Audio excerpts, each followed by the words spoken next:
The 26th of October marks 40 days since the death of 22-year-old Mahsa Amini in the custody of Iran's morality police, after she was arrested for allegedly breaching the Islamic dress code for women.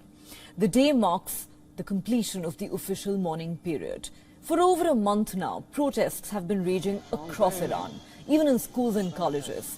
Iranian security forces opened fire at thousands of protesters who had gathered today to pay tributes and mark the 40th day of Mahsa Amini's death.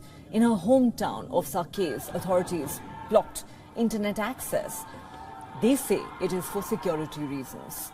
The state media say up to 2,000 people had gathered near Amini's grave to end the traditional mourning period. They chanted slogans like "Woman, Life, Freedom" and "Death to the Dictator." Several protesters blocked 8 kilometers of a highway which links Saqqez in the western province of Kurdistan to the cemetery. Reports say security services had warned Amini's family not to hold any ceremony in order to prevent any unfortunate incident. It's not just Amini's hometown though. Protests have been raging, as we said, across Iran, including capital Tehran. Iranian students chanted slogans at the University of Tehran.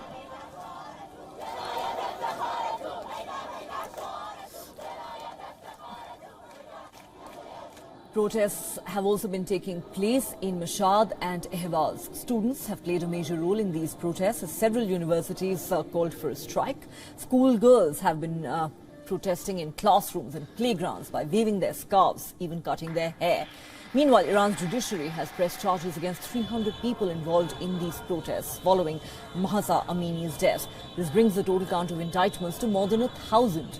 At least 4 people have been charged with an offence that carries the death penalty, and others have been accused of acting against the country's security and assaulting security forces. The recent charges against demonstrators in the northwestern provinces of Zanjan and West Azerbaijan, as well as the northeastern Semnan. Clearly, the authorities are not backing down. In the sixth week of the nationwide protest, the demonstrations have evolved into one of the most serious challenges to the Islamic Republic since the 1979 revolution.